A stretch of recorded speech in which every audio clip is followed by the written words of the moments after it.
The afternoon sun hung like a brass button over Dust Haven, New Mexico territory, baking the dirt streets until they cracked like old leather. Sarah McKenna stood in the shadow of Hartley's general store, her work-worn hands gripping young Thomas's shoulders as Sheriff Wade Hollis unrolled a document that would change everything. "By order of the Territorial Court," Hollis announced, his voice carrying across the gathered crowd like a death knell. One Sarah McKenna, widow of Michael McKenna, having defaulted on debts totaling $300 to Mr. Silas Crowley's Frontier Lending Company, is hereby ordered to settle said debt through labor contract or forfeit all property rights. Sarah's jaw tightened. $300. The loan had been for $50, taken to buy seed after Michael died in that mine collapse. She'd paid back $70 already, had the receipts tucked in her strongbox at home. But those receipts had mysteriously vanished last week, along with her peace of mind. "This is theft," she said, her voice steady despite the tremor in her chest. "Plain and simple." Crowley stepped forward, all 6 feet of him dressed in a black suit that must have cost more than most folks saw in a year. His smile reminded her of a rattlesnake sunning itself on a rock cold and patient. "The law is the law, Mrs. McKenna. You signed the papers." He touched the brim of his hat in mock courtesy. "Though I'm willing to be reasonable. You can work off the debt at my copper mine. 5 years should cover it, with interest." "5 years!" Thomas burst out, his 14-year-old frame shaking with rage. "That's slavery." "Hush!" Sarah squeezed his shoulder, though the word rang true in her ears. "The Frontier Contract Labor Act, they called it. Just another way for rich men to own poor folks without calling it what it was." The crowd stirred uneasily. Most were ranch hands, miners, small farmers, people who knew how easily Crowley's web could snare them too. But none stepped forward. Fear was a powerful silencer in a town where Crowley owned the bank, the largest ranch, and apparently the sheriff. "There's another option," Crowley continued, his pale eyes scanning Sarah's form in a way that made her skin crawl. "A public auction for the labor contract. Let the good people of Dust Haven bid on your services. Domestic work, perhaps, much more suitable for a woman of your qualities." Sarah's cheeks burned. She knew what he meant, what they all saw. A young widow with curves that her patched dress couldn't hide, skin touched golden by her Mexican mother's blood. Too proud to bow and scrape like they expected. "When?" she asked, lifting her chin. "Why, right now." Crowley gestured to a makeshift platform near the horse trough. "Strike while the iron's hot, I say." The crowd pressed closer, a mix of sympathy and spectacle hunger on their faces. Sarah recognized most of the misses. Patterson from the boarding house, Jim Torres who ran the smithy, the Hendricks boys who worked Crowley's ranch. Good people, maybe, but not one would risk Crowley's wrath for her. "Sarah, no." Thomas grabbed her arm. "We'll run. We'll go to California, or—" "With what money on foot?" She touched his face gently. "Stand tall, Tom. Whatever happens, we don't bend." Sheriff Hollis was already on the platform, his badge glinting like a trader's coin. "Gentlemen and ladies, we're here to auction a 5-year labor contract for one Sarah McKenna. Bidding starts at $300, the amount of the debt." Sarah climbed the steps, each one feeling like a mountain. The platform boards were rough under her boots, splinters waiting to catch the unwary. She kept her shoulders back, eyes forward, refusing to look at the faces below, some leering, some pitying, all complicit in this charade. 300. Crowley called out immediately. "And I'll generously allow her boy to visit once a month." 310, came a voice from the back. Sarah's heart sank. It was Dale Morrison, who ran a boarding house in the rough part of town, the kind where women worked in ways that had nothing to do with cooking and cleaning. 320. Crowley countered smoothly. The bidding went on, each number another nail in the coffin of her dignity. The sun beat down mercilessly, and sweat trickled between her shoulder blades. She caught sight of Thomas in the crowd, his face pale with helpless fury. 400, Morrison called out, and a murmur ran through the crowd. That was serious money. Crowley's eyes narrowed. 410. 450. Sarah closed her eyes. At that price, Morrison would expect her to earn back every penny, and she knew exactly how. Her hands clenched into fists, nails biting into her palms. "Going once," Hollis called out, seemingly pleased with the turn of events. "Going twice." $500. The new voice cut through the air like a blade, deep, steady, and completely unfamiliar. Sarah's eyes snapped open to see a man pushing through the crowd, tall and lean, with shoulders that spoke of hard work rather than Sunday clothes. Dust covered his worn trail coat, and a day's worth of stubble shadowed his jaw, but it was his eyes that caught her gray as winter storm clouds, fixed on Hollis with an intensity that made the sheriff shift uncomfortably. "Sir, I don't believe we've been acquainted," Crowley said, his smooth voice carrying an edge. "This is a local matter." "Jack Garrison." The stranger stepped onto the platform, spurs ringing with each step. "And last I checked, territorial auctions were open to any man with cash." He pulled a leather pouch from inside his coat and tossed it to Hollis, who caught it reflexively. The heavy clink of gold coins was unmistakable. "Count it if you like. 500 in double eagles." Hollis opened the pouch, his eyes widening. It's all here. Mr. Crowley." Crowley's face darkened. 510. 600. Garrison didn't even blink. 700. Crowley snarled. $1,000. Garrison's voice remained calm, but Sarah saw his hand drift near his hip, where the worn handle of a Colt peeked out. "That's my final offer. Unless you'd like to explain to these good folks why you're so eager to pay triple the debt for one woman's labor." The crowd had gone silent, tension crackling like lightning before a storm. Crowley's face flushed red, then white.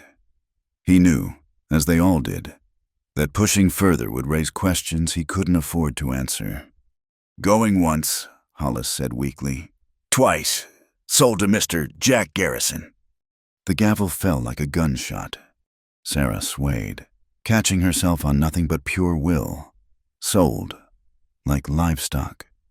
Like property. The humiliation burned worse than any physical blow.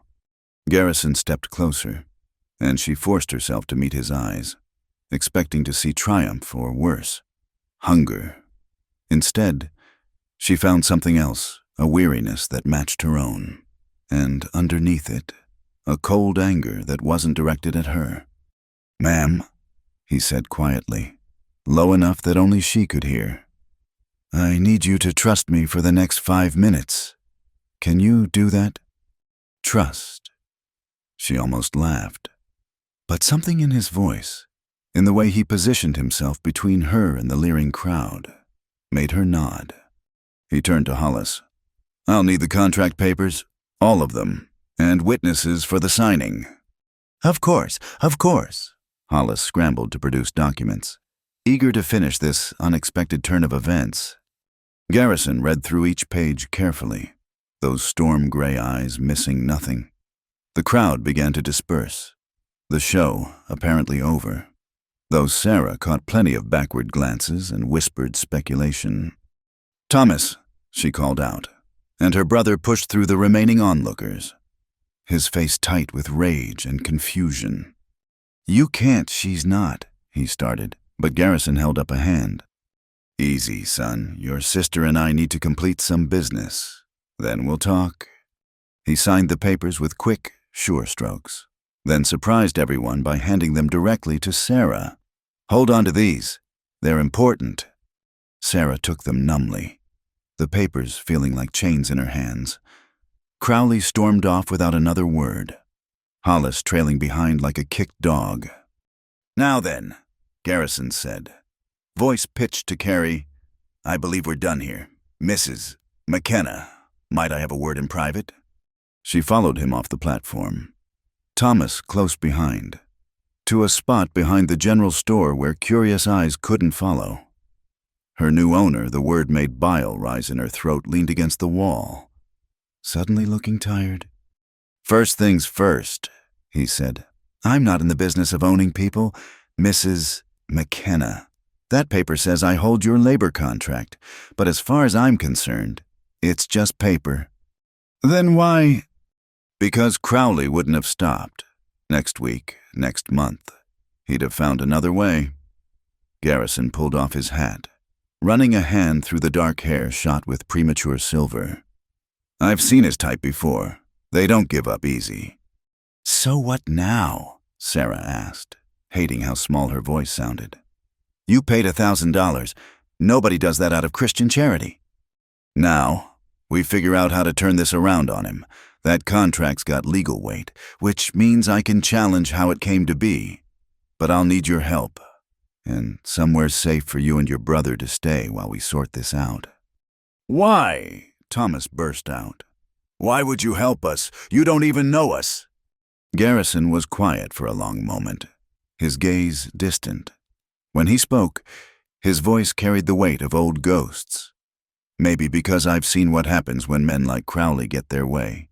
Maybe because I've got debts of my own that can't be paid in gold." He straightened, settling his hat back on his head. "Or maybe I just don't like bullies." He pulled a key from his pocket. "I've got an old place at the edge of town.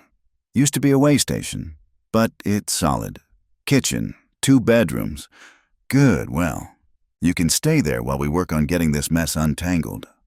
"And if we run?" Sarah asked, testing. "Then you run." He shrugged.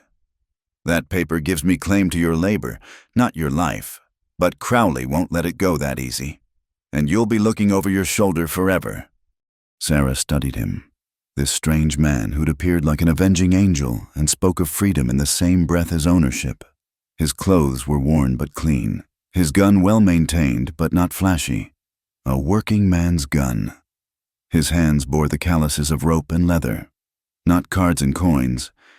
"What's your stake in this, Mr. Garrison, the truth?" He met her gaze steadily. "The truth is, I've been tracking Crowley's operation for 6 months. He's got a network running from here to Denver, foreclosing on folks with paper tricks and forged documents. You're not the first, Mrs. McKenna, but with your help, you might be the last." "You're a lawman." "Not anymore." Something flickered across his face. "Let's just say I've got my reasons for wanting Crowley brought down legal and proper." Sarah looked at Thomas, saw the desperate hope in his eyes.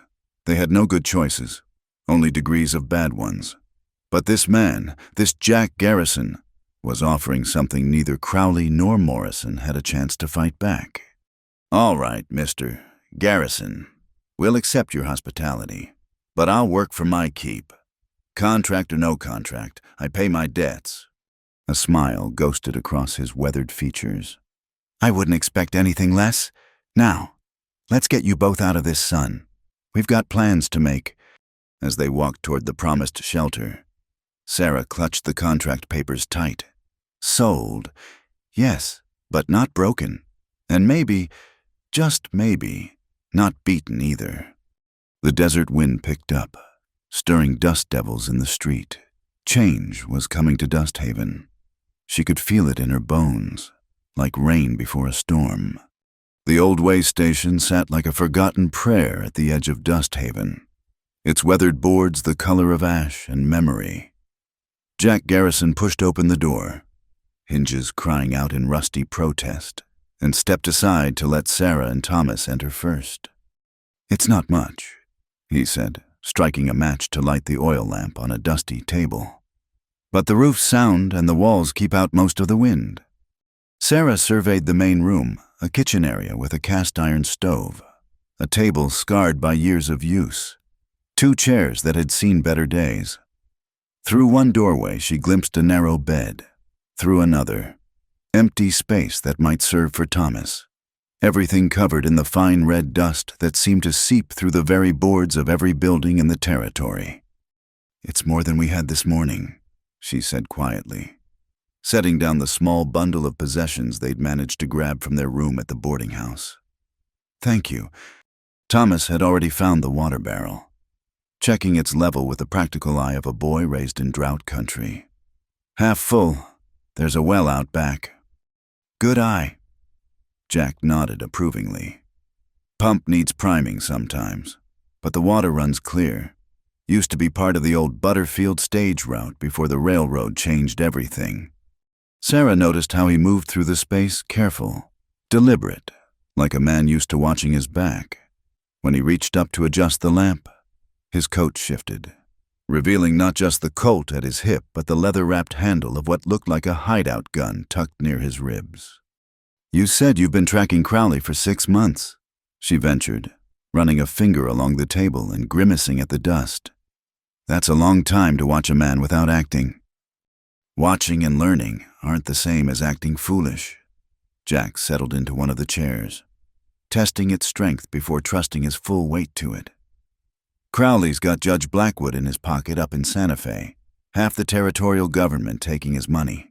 You can't just ride and shooting. Has to be done legal, with evidence no bought judge can ignore.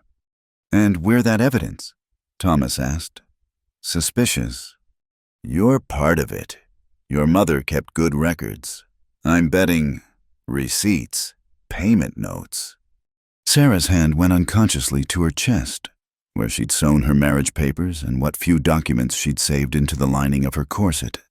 Some, though the most important ones went missing last week.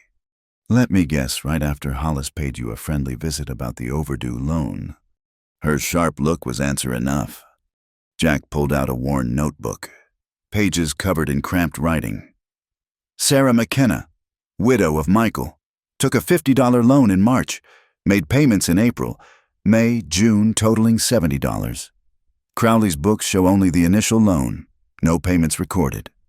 Sarah sank into the other chair, staring at him. How do you know that? Because yours isn't the only name in this book.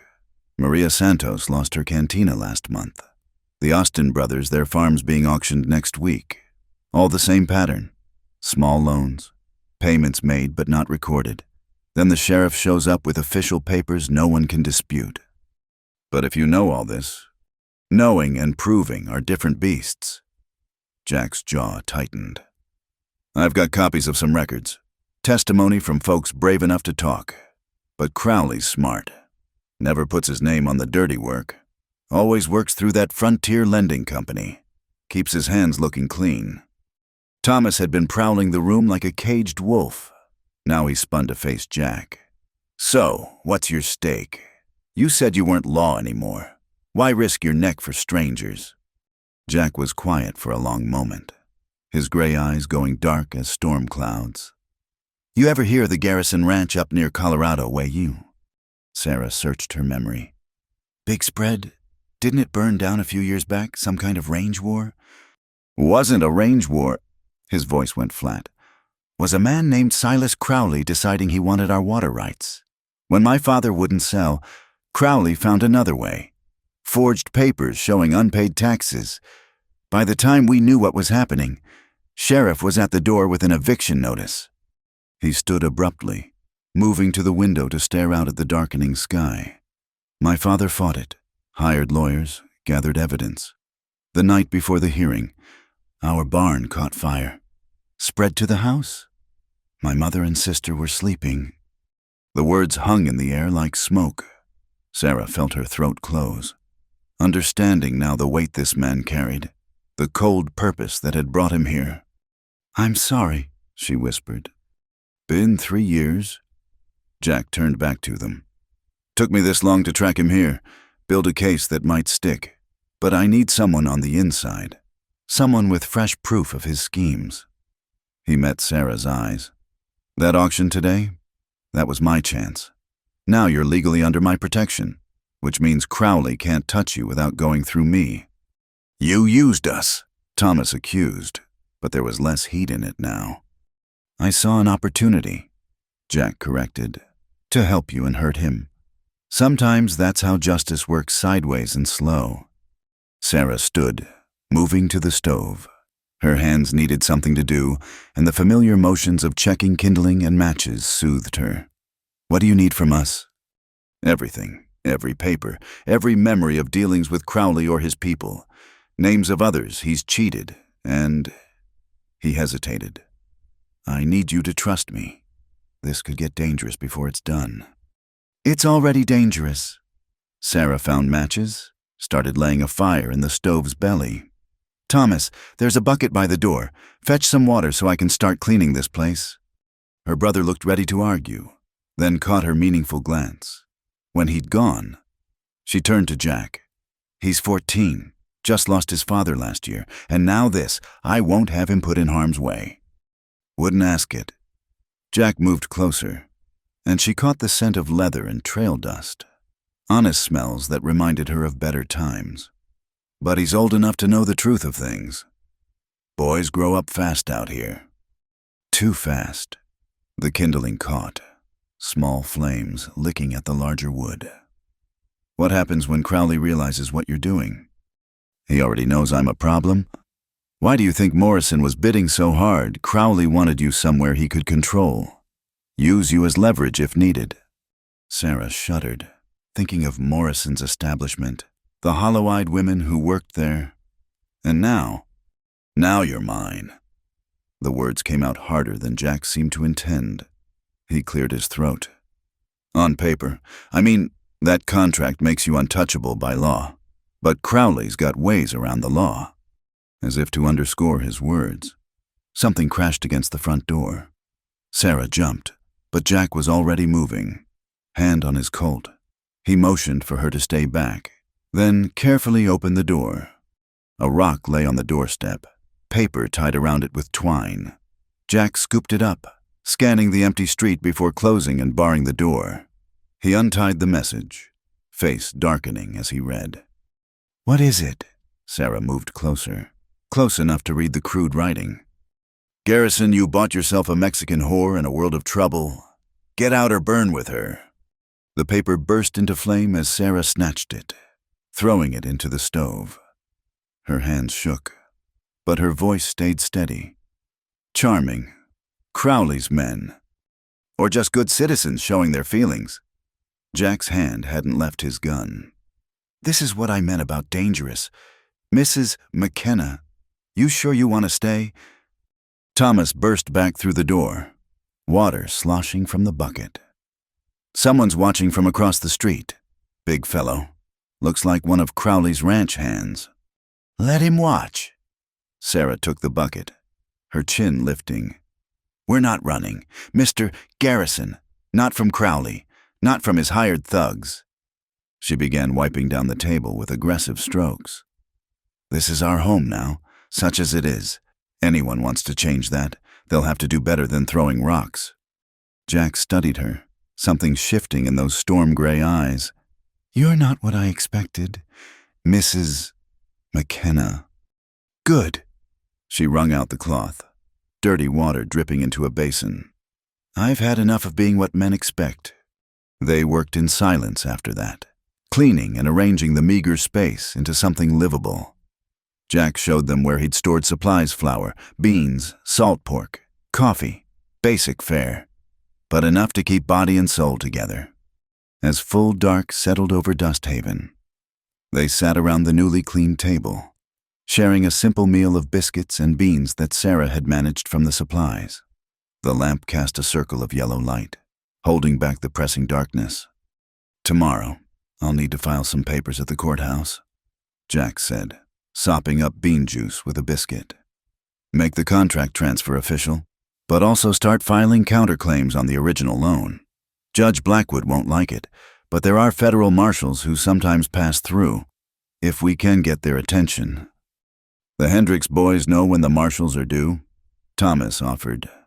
"Sam Hendricks owes me for helping with his arithmetic lessons." "Good. Every bit of information helps." Jack pushed back from the table. "I'll take the first watch tonight. You both need rest." "Watch." Sarah's stomach clenched. "Just a precaution. That rock was a warning. They might decide to follow up with something more convincing." Sarah rose, gathering plates. "Then we'll take turns. You need sleep too, and I know how to handle a rifle." "Do you now?" The corner of his mouth lifted slightly. "My husband taught me. Said a woman alone in the territory better know how to defend herself." She met his eyes.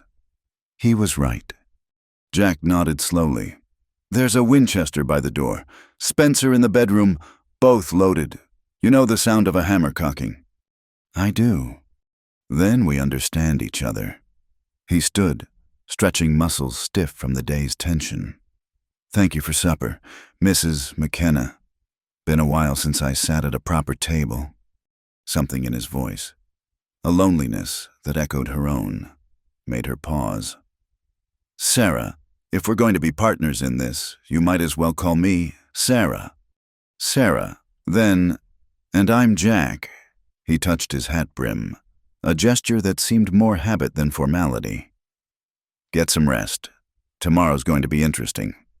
After checking on Thomas, who'd claimed the small room with determined ownership, Sarah prepared for bed. The narrow cot was hard but clean, and she'd slept in worse places. Through the thin walls, she could hear Jack moving about, checking windows, stoking the stove against the desert's night chill. She lay in the dark, mind churning over the day's events. This morning she'd been facing slavery in all but name.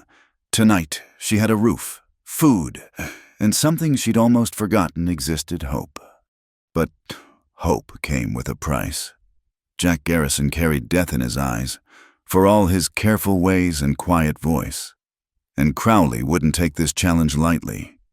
She'd traded one danger for another, but at least this danger came with the chance to fight back. Through the window, a coyote howled, long and mournful. Sarah pulled the thin blanket higher, said a prayer for strength, and closed her eyes. Tomorrow would bring its own troubles. Tonight, for the first time in months, she would sleep without fear of the landlord's knock. In the main room, Jack Garrison sat by the window, watching the empty street and the shadows that might hide threats. His hand rested on the Winchester across his knees, but his mind was 3 years and 500 miles away, watching flames light up the Colorado night. "Soon, Pa," he whispered to the darkness. "Real soon now." The desert wind picked up, rattling the windows like skeletal fingers. Dust Haven slept, but underneath its peaceful surface, forces were aligning that would shake the town to its foundations. The first move had been made. Now came the consequences. The trail to Devil's Wash wound through stands of juniper and mesquite, climbing gradually from the dusty flats into the foothills where water still remembered how to flow. Jack rode ahead on his bay gelding, while Sarah handled the borrowed mare with a competence that shouldn't have surprised him. Thomas brought up the rear on a sturdy mule, supplies for their water run tied behind the saddle. "How'd a place get a name like Devil's Wash?" Thomas called out, swatting at the flies that rose from the warming earth. "Apaches called it something else," Jack replied, guiding his horse around a fallen saguaro. "But when the prospectors came through and 49 lost half their party to flash floods, said the devil himself must wash his hands here, turning the water red with blood." Sarah shot him a look. "Cheerful story? It's actually safe most times. Just have to watch the sky up mountain. Storms there mean trouble here, even if it's bone dry where you're standing." They climbed in companionable silence, the town falling away behind them until it was just another smudge against the vast canvas of the territory. Up here, the air tasted cleaner, touched with the green scent of living things that had found ways to survive. The wash appeared like a miracle, a ribbon of clear water cutting through gray stone, cottonwoods shading pools where the current slowed. Sarah couldn't help her small gasp of pleasure. After months of rationing every bucket, seeing water flow freely felt like witnessing grace. "It's beautiful," she breathed, dismounting with easy grace. "One of the few sources that runs year-round." Jack scanned the ridgeline from habit, noting the circling hawks that meant no immediate danger. "Crowley's been trying to claim it for years, but the old Spanish grant documents are unclear. So far, it's stayed common water." Thomas had already scrambled down to the water's edge, kneeling to drink deeply from cupped hands. It's cold and sweet. That's the limestone filtering. Jack hobbled the horses where they could graze on the sparse grass. Makes the best coffee in the territory. They spent the next hour filling water barrels, the work rhythmic and strangely peaceful. Sarah had tucked up her skirts and waded in to help, laughing when Thomas splashed her. For a moment, she looked younger than her years. The constant weight of worry lifted. Jack found himself watching her more than he should, noting the way sunlight caught the copper threads in her dark hair, how she moved with unconscious grace despite the rough work. When she caught him looking, he turned away, busying himself with checking the horse's hooves for stones. "You're quiet today," she observed, joining him in the shade while Thomas explored upstream. "Second thoughts about our arrangement." "No second thoughts." He set down the bay's hoof, straightening with a grimace that spoke of old injuries. "Just remembering why I stopped coming up here." "Bad memories." "Good ones. Sometimes those are worse." He pulled out his canteen, offering it to her first. "Used to bring my sister here when she was about Thomas's age. She loved the wildflowers that grow in spring." Sarah took a drink, then passed it back. "What was her name?" "Emma. Emma Rose." The name came out rusty, like a door unopened too long. "Would have been 17 this year." The number hung between them, heavy with loss. Sarah touched his arm lightly, a gesture of comfort that asked nothing in return. "I'm sorry." "She would have liked you," Jack said suddenly. Emma never met a fight she'd back down from, especially if someone was getting pushed around. "Sounds like her brother." "No, I got the caution in the family. Emma got the fire." He smiled, remembering. "Once caught her standing up to 3 boys hassling a Mexican kid in town. Had 'em all backing down before I could even get off my horse to help." "And your mother?" The smile faded. Quieter, steadier, the kind who held everything together without anyone noticing until she was gone. He picked up a flat stone, skipping it across a still pool. "Enough old ghosts? We should talk about tomorrow." Sarah recognized the deflection, but allowed it. "The courthouse papers." "Among other things, I've got a meeting set with someone who might help. Ever hear of Eleanor Marsh?" "The doctor, I heard she doesn't see Mexican patients." "That's what she lets people think. Safer that way. But at a doctor, Marsh, she sees everyone. Just does it quiet-like. Delivered half the babies in the territory, including some that Crowley would rather stayed secret." Sarah's eyes sharpened. "Blackmail material." "Information. Etta doesn't blackmail, but she keeps excellent records. And she's got no love for Crowley. Not after he tried to run her out for treating Apache wounded after the raid in '76. Thomas came crashing back through the brush, holding up a string of small fish. "Look, the pools upstream are full of them." "Apache trout." Jack identified. "Good eating if we cook them right." They made an impromptu camp there by the water, Jack showing Thomas how to clean the fish while Sarah gathered wood for a small fire. The sun climbed toward its zenith, but under the cottonwoods the heat stayed bearable. As the fish sizzled on flat stones, Jack pulled out his notebook again. "I need you to think back. Sarah, everyone who's had dealings with Crowley and came out the worse. Names, dates, if you can remember."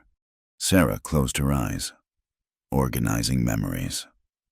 "The Santos family, first their cantina was the heart of the Mexican community until Maria couldn't pay. Then William Austin and his brother Franz lost their farm. The Changs, who ran the laundry. The Negro family, the Washingtons, who had that good bottomland by the river. Always the same pattern. Small loans that somehow grew. Papers that didn't match what was agreed. And always Sheriff Hollis there with the law on his side when questions got asked." Jack wrote steadily. "What about resistance? Anyone fight back?" "Joe Washington tried, ended up in jail for disturbing the peace. Came out with a broken arm and no more fighting him." Sarah's voice went bitter. "That's when most folks learn to keep their heads down." Until yesterday. Yesterday, I didn't have a choice. You always have a choice. You just made the hard one instead of the easy one. Thomas had been listening while poking at the fish. Now he spoke up. Ma used to say the same thing. There's always a choice, even if it's just in how you face what comes. Sarah's eyes misted. She was a wise woman. Your mother. Like someone else I know, Jack said quietly. The moment stretched between them, full of unspoken possibilities. Then one of the horses snorted, breaking the spell, and Jack was on his feet, hand near his gun.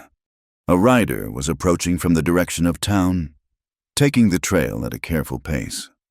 Jack relaxed marginally as he recognized the stocky figure of Abel Cortez, the blacksmith. "Garrison," Abel called out as he drew near. "Mrs. McKenna. Thought I might find you here." "Abel." Jack helped the older man dismount. "Trouble?" "Maybe." Abel accepted a cup of water gratefully. "Crowley's called a town meeting for tonight. Says he wants to address the disruption to civic order caused by yesterday's auction." Sarah stiffened. "He's moving fast." "Faster than that. He's got Judge Blackwood coming down from Santa Fe. Be here by morning to review irregular contracts that might threaten the peace." Jack cursed under his breath. "He's going to try to void the sale." "Can he do that?" Thomas asked, alarmed. "With Blackwood in his pocket, he can try anything." Jack's mind raced. "Abel, who else knows?" "Told Etta on my way here. She says to tell you she'll have those records ready you asked about, and—" He hesitated, glancing at Sarah. "Morrison's been spreading tales about Mrs. McKenna, ugly ones. Got some of the rougher crowd worked up." "What kind of tales?" Sarah's voice had gone dangerously quiet. Abel flushed. "The kind men tell when they want to make a woman seem like less than she is. I won't repeat them." "You don't have to." Sarah stood, brushing ash from her skirts with sharp movements. "I've heard them all before. Mexican blood makes me passionate. Widow status makes me desperate. Working for my keep makes me—" She bit off the word. "Let them talk." "Talk can turn to action quick out here," Jack warned. "Abel, anybody standing with us?" "Jim Torres will. The Changs. Quietly. Maybe a few others who felt Crowley's boot but are scared to show it." Abel shifted uncomfortably. "That's actually the other reason I came. Wanted to make sure where I stood before tonight." "And where's that?" The blacksmith straightened, meeting Jack's eyes squarely. "I got no love for Crowley. Man cheated me on horseshoe contracts, then made me smile and take it because he owns half my business loans. But I got a wife, 2 daughters. Can't risk them for principal." "Not asking you to," Jack assured him. "Just need eyes and ears. Let me know what gets said tonight. Who stands where?" "That I can do." Abel looked relieved. "And Jack might want to stay away from town tonight. Crowley's got some new men in from his ranch. Hard cases, the kind that solve problems permanent-like." After Abel left, they finished their meal in thoughtful silence. The fish was good, flavored with wild herbs Sarah had found, but the taste of trouble coming spoiled the savor. On the ride back, Jack pulled his horse alongside Sarah's. "You don't have to stay for this. I could get you and Thomas to Tucson, maybe California." "You could try." Her chin lifted in that way he was learning meant stubbornness incoming. "But we've been running since Michael died. I'm tired of looking back, tired of being afraid.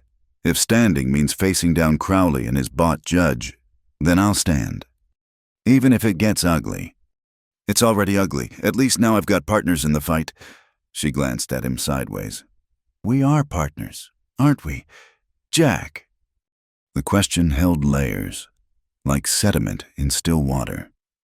Jack thought of his plans, the revenge that had driven him for 3 years, and how this woman and her brother had complicated everything in the span of 2 days. "Yes," he said finally, "partners." They made it back to the way station as the afternoon shadows grew long, while Thomas tended the horses. Jack walked the perimeter, noting fresh boot tracks near the back window. Someone had been snooping while they were gone. Inside, Sarah had already spotted the disturbance drawers slightly askew. Her carefully folded spare dress moved. They searched the place, looking for those missing receipts. Most likely. Jack checked his hidden weapons, satisfied to find them undisturbed. Find anything? Just proof we don't have much worth stealing. She began setting things right with quick efficiency. What now?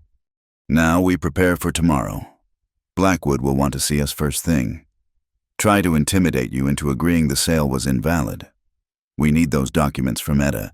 Need to be ready with counter-arguments. And if law doesn't work? Jack checked the loads in his Colt, a gesture that was answer enough. Then we rely on older forms of justice. That night, they could see the glow of the town meeting from their window, hear occasional shouts carried on the wind. Thomas cleaned rifles while Sarah sorted through what papers they had, organizing evidence. Jack kept watch, noting the riders who passed a little too slowly, the shadows that lingered a little too long. Get some sleep, he told the others finally. Tomorrow's going to be a long day. What about you? Sarah paused at her door. I'll rest better knowing someone's awake. She studied him for a moment. This man, who'd appointed himself their protector for reasons that went deeper than the law. Jack, whatever happens tomorrow, I want you to know we're grateful. Both of us. Don't thank me yet. This is just the beginning. But she'd already closed the door, leaving him alone with the darkness and the weight of promises made to ghosts. Outside, a screech owl called. Hunting in the desert night, Jack settled back in his chair, rifle across his knees, and waited for what the dawn would bring. In town, Crowley was holding court, spinning tales of order threatened and tradition under attack. But here in this humble way station, 3 unlikely allies prepared to make their stand, bound together by necessity, hope, and the growing certainty that some fights were worth having, whatever the cost. The dust storm rolled in from the west like a brown wall of judgment, turning the afternoon sky the color of dried blood.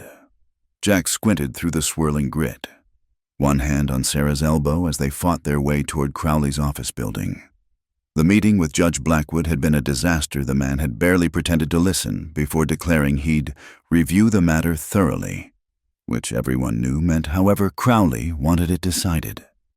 Can't see 3 feet, Thomas shouted over the howling wind, his bandana pulled up over his nose and mouth. Good, Jack yelled back. Neither can anyone else. They'd spent the morning at Dr.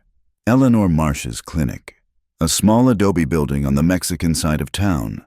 The lady doctor, a formidable black woman in her 40s with silver threading through her tightly pinned hair, had produced a ledger that made Sarah's eyes widen. Every birth, death, and injury in this town for 8 years.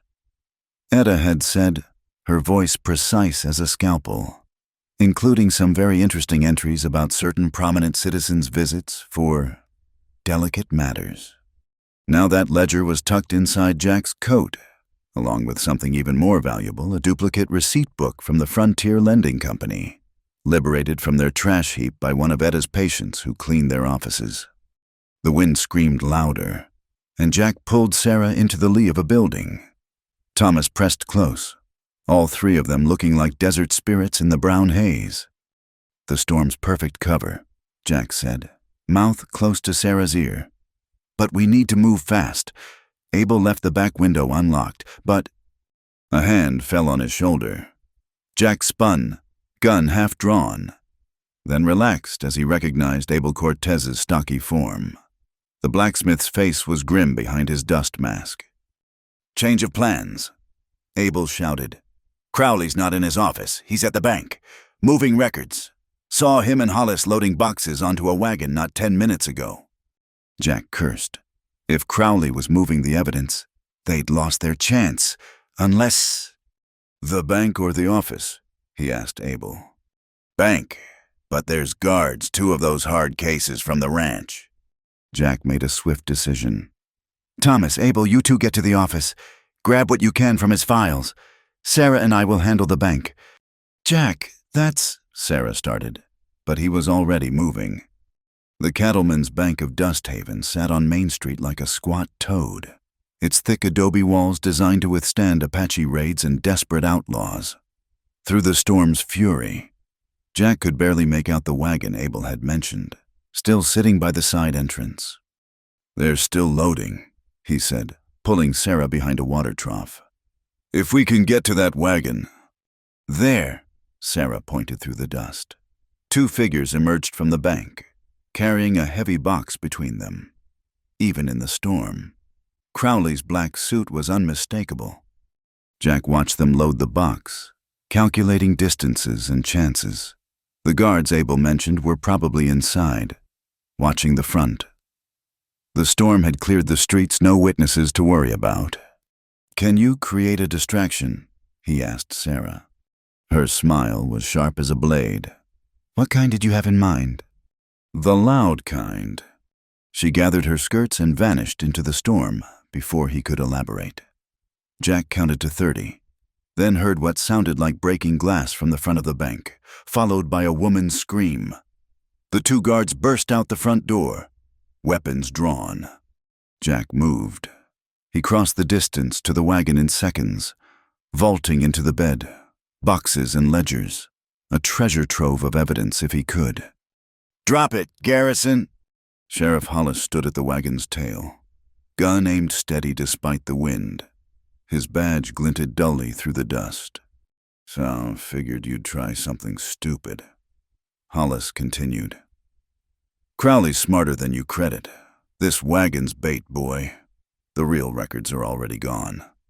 Jack's hand hovered near his Colt. "Where?" "Somewhere you'll never find them. Now climb down nice and slow. You're under arrest for attempted theft of evidence in a fraud case." Jack countered. "Don't think that'll hold up in federal court." "Won't need to. Crowley's got a different kind of court in mind for you." Hollis smiled coldly. "The kind that meets at night with rope and timber." Jack heard the hammer cock on Hollis's weapon. Time slowed. Then a adobe pot crashed over the sheriff's head, dropping him like a poleaxed steer. Sarah stood behind him, breathing hard, the remains of the pot in her hands. "Always did hate that man," she said conversationally. Jack jumped down, checked Hollis was breathing, then began pulling boxes from the wagon. "No time to sort, we take what we can carry." They grabbed 2 boxes each, staggering under the weight. The storm was their ally now, hiding them as they struggled back through empty streets. By the time they reached the way station, both were gasping, covered in dust that had mixed with sweat to form mud. Thomas and Abel were already there, arms full of papers. "Got into his personal files," Thomas reported proudly. "Found letters, contracts, all kinds of You're bleeding." Sarah looked down at her hands, cut by the pottery shards. "It's nothing. What matters is what we found." They spread their bounty across the table as the storm raged outside. Jack lit extra lamps, and they began sorting through the papers. Within minutes, it was clear they'd struck gold. "Look at this," Abel breathed, holding up a ledger. 2 sets of books, one showing the loans as recorded, one showing actual payments received. And here, Sarah had found a bundle of letters. Correspondence with someone in Santa Fe, discussing the arrangement and percentages to be paid to ensure favorable rulings. Jack studied a contract, jaw tightening. "This is Joe Washington's original loan agreement, $50 at 10% interest. But here's another version. Same date, showing 200 at 25%. Forgery," Thomas said. "Systematic forgery," Jack corrected. "This isn't just Crowley being greedy. This is organized crime, territorial scale." A heavy fist pounded on the door. Everyone froze. "Garrison, open up sheriff's business." But that wasn't Hollis's voice. Jack recognized Amos Dane, one of Crowley's ranch hands. So they'd found Hollis already. Jack motioned the others back, checked his weapons. "How many?" he mouthed to Abel, who'd moved to the window. Abel held up 4 fingers, then made a circling motion. "Surrounded." "We know you're in there," Dane shouted. "Come out peaceful, and maybe the woman and boy don't get hurt." Sarah grabbed the Winchester from beside the door. "Like hell," she muttered. Jack caught her arm. "Wait, let me—" The front window exploded in a shower of glass. Jack pulled Sarah down as gunfire erupted, bullets chewing into the walls. Thomas had overturned the table, creating cover. Abel had his old Navy Colt out, returning fire. "Kitchen window," Thomas shouted, and Jack spun to see a figure climbing through. His Colt boomed in the enclosed space, and the man fell back with a cry. More gunfire from outside, splinters flying as bullets punched through the thin walls. Sarah fired the Winchester through the broken window, working the lever with practiced speed. "They're moving to flank," Abel warned. Jack's mind raced. The station wasn't built for defense, too many windows, walls too thin, but the storm was still howling, visibility near zero. "Thomas, gather those papers. All of them, Sarah. Keep their heads down." He grabbed a lamp, turned the wick high, and hurled it through the back window. The crash was followed by a whoosh as spilled oil caught fire, despite the wind. Fire back of the building. In the confusion, Jack heard what he'd hoped for: horses screaming, men shouting. The fire wouldn't last in this wind, but it bought them seconds. "Out the front, now!" They burst through the door into the storm's fury. Jack had Thomas, Sarah right behind, Abel covering their retreat. A figure loomed out of the dust. Jack fired without thinking, saw the man spin away. "The stable!" Sarah shouted, and they ran. The horses were panicked, fighting their ties. Jack cut them loose while Sarah and Thomas threw what supplies they could onto saddles. Abel stood at the door, trading shots with shadows in the storm. "Where do we go?" Thomas asked, clinging to his mount as it danced sideways. "Devil's Wash," Jack decided. "The storms coming from the mountains might be flash floods, but it's better than staying here." They rode out into the brown hell, trusting the horses' instincts more than their own eyes. Behind them, gunfire crackled sporadically. Jack led them in a wide circle, using the storm as cover before heading for the trail they'd taken that morning. The ride was a nightmare. Wind tore at them, dust filled their lungs, and always the fear of pursuit, but no one followed. Even Crowley's men wouldn't chase them into this weather. When they finally reached Devil's Wash, the storm was beginning to break. They took shelter in a grove of cottonwoods, everyone coughing and spitting mud. "Everyone whole?" Jack asked, checking each of them.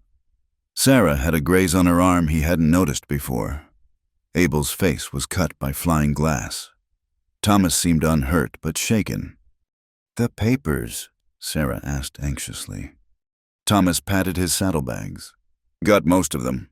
Not all, but most." Jack felt a fierce pride in these people who'd stood with him. "You all did good, real good." "What now?" Abel asked. "We can't go back to town. Crowley will have a shot on sight, claim we were resisting arrest." "Now we find Judge Nathan Hart," Jack said. "Federal Circuit Judge, due through Prescott in 3 days. We get these papers to him, tell our story." "That's a long ride," Sarah observed. "With Crowley's men hunting us," Abel added. Jack looked at each of them, Sarah with her fierce determination, Thomas trying so hard to be a man, Abel who'd risked everything for justice. "Anyone wants out, now's the time. No shame in it." Sarah chambered around in the Winchester. "I believe we've already answered that question." Thomas grinned, looking more like the boy he was. "Besides, I want to see Crowley's face when a real judge reads those books." Abel sighed but smiled. "My wife always said I'd find trouble someday. Might as well be for a good cause." Thunder rumbled overhead, and the first fat raindrops began to fall. Jack looked up, letting the water wash the dust from his face. "We'll rest here tonight. Move at first light. Stay off the main trails. Keep to the high country. He met Sarah's eyes. It's going to be hard. Hard's just another word for worth doing, she replied. As the storm passed and stars began to show through the clouds, they made a cold camp by the wash. No fire to give away their position, but the sound of water and the clean smell of rain made up for it. They'd lost their shelter, were hunted by the law, faced uncertain odds. But they had evidence that could bring down Crowley's empire, and more importantly, they had each other. In the wide darkness of the territory, that would have to be enough. The barn at Miller's Creek had seen better days, but its roof kept out most of the rain and its walls blocked the wind. For 3 days they'd been running, dodging Crowley's search parties, and everyone needed this brief respite. The local ranchers, sympathetic to anyone standing against Crowley, had offered the shelter along with a community barn dance to raise funds for families who'd lost their homes to mysterious fires that summer. Sarah stood in the barn's shadow, watching the sun sink toward the horizon. She'd washed in the creek, changed into the simple blue dress one of the rancher's wives had lent her, but she still felt like a fugitive. Inside, she could hear fiddle music starting up, voices raised in laughter, normal sounds from a normal world that seemed forever out of reach now. "You clean up nice," Jack's voice came from behind her. She turned to find him transformed. Gone were the trail clothes and dust. He'd shaved, revealing the strong line of his jaw, and wore a clean white shirt that made his sun-weathered skin seem darker by contrast. He looked younger, less dangerous, though the gun belt remained. "Mrs. Patterson insisted," Sarah said, smoothing the unfamiliar skirt. "Said no woman should have to face the world in torn clothes and men's boots." Wise woman. Jack moved closer, and Sarah caught the scent of soap and leather. "How's the arm?" "Better, doctor. Marsh's salve works wonders."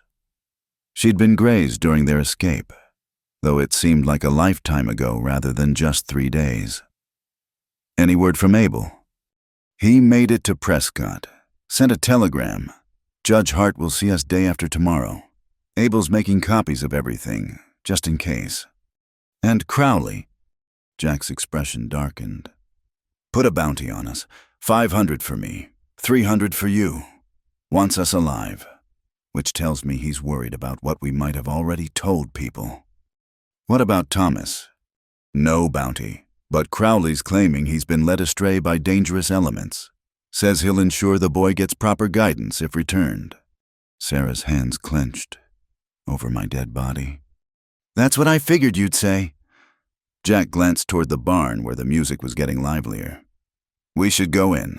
These folks are taking a risk having us here. Least we can do is show appreciation." The barn's interior glowed with lantern light. Rough tables lined one wall, laden with food donated by the community. A makeshift dance floor had been cleared in the center, and couples were already whirling to the fiddle's call. Sarah spotted Thomas near the food, talking animatedly with a boy his age about horses. "There you are," Mary Patterson, the rancher's wife who'd lent Sarah the dress, bustled over. "Don't you two look fine? Come, come, you must eat. Dancing's no good on an empty stomach." They were swept into the crowd, hands pressed, backs slapped.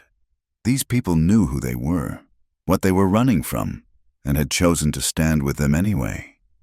It was humbling and terrifying in equal measure.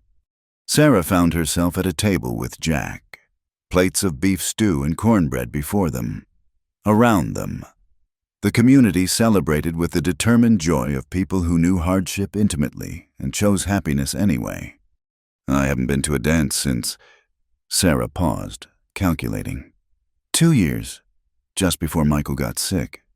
"I'm sorry." "Don't be. We had good years.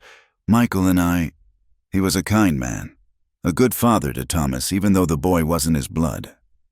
She took a sip of cider, watching couples spin past. "What about you? When's the last time you danced?" Jack's smile held shadows. "Emma's 15th birthday. She made me promise to dance with all her friends so none would feel left out. I had 2 left feet then and probably still do." Only one way to find out. Before he could protest, the fiddler struck up a slower tune, something sweet and mournful. Couples moved together with the comfortable ease of long partnership. Sarah stood, extending her hand. Mrs. McKenna, I don't think. Sarah, she corrected. And I do think these people opened their homes to us. The least we can do is join their celebration. He rose slowly, taking her hand with careful courtesy, on the dance floor. He placed one hand at her waist, the proper distance between them, but as they began to move, that distance seemed to shrink. Sarah had forgotten the simple pleasure of moving to music, of being held without demand or expectation. Jack was a better dancer than he'd claimed, leading her through the steps with the same quiet confidence he brought to everything. You lied, she murmured, about the 2 left feet. Emma was a good teacher. His hand tightened slightly at her waist. Sarah, there's something I need to say. She looked up at him, seeing the struggle in those storm-gray eyes. Around them, other couples swirled, but they might have been alone in the universe. When this is over, he began, then stopped, started again. You don't owe me anything. The contract. What I paid, none of that matters. You're free to go wherever you want, do whatever. Jack! She stopped dancing, forcing him to stillness. Shut up! His eyes widened slightly. I know I'm free. I knew it the moment you handed me those papers instead of keeping them yourself, but I'm here because I choose to be. We're partners. Remember? Partners, he repeated, and something shifted in his expression. Is that all? The question hung between them like morning mist. Sarah felt her heart racing, was acutely aware of his hand at her waist, the warmth of him through the thin shirt. She'd been so focused on survival, on fighting Crowley. She hadn't let herself acknowledge what had been building between them, but now, in this moment of stolen peace, the music stopped. The crowd erupted in calls for more, but Sarah barely heard them. Jack was looking at her like she was water in the desert, like she was home after a long journey. No, she whispered. That's not all. His hand came up to cup her face, thumb tracing her cheekbone with devastating gentleness. Sarah. Well, well, ain't this touching? The cruel voice shattered the moment. Dale Morrison stood at the barn's entrance, flanked by 4 armed men. Behind them, Sarah could see more shadows, more guns. The music died, replaced by frightened murmurs. Morrison, Jack said, his hand dropping to his gun. This is neutral ground. Was neutral ground. Morrison smiled, gold teeth glinting. Until you brought a wanted woman here. Now it's just another place harboring fugitives. These people have nothing to do with it, you know. They do now. Morrison's eyes found Sarah, traveled her form with insulting slowness.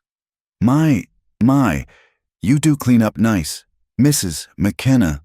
Shame you didn't take my offer. Would have been easier than what's coming. Jack stepped partially in front of her. You want us? We'll come quiet. Leave these folks be. Generous, but Mr. Crowley wants more than just you two. Wants to make sure everyone understands the price of defiance. Morrison gestured, and his men spread out. So, here's what's going to happen. You and the woman come with us, and maybe this barn doesn't accidentally catch fire with all these good people inside. Gasps and cries rose from the crowd. Mothers pulled children close, men calculated odds and found them wanting. Sarah felt rage rise in her throat like bile. These people had shown them kindness, and now Crowley would punish them for it, just like always the powerful crushing the decent, fear keeping everyone in line. No, not this time. She stepped around Jack, head high. I'll come. Sarah, no.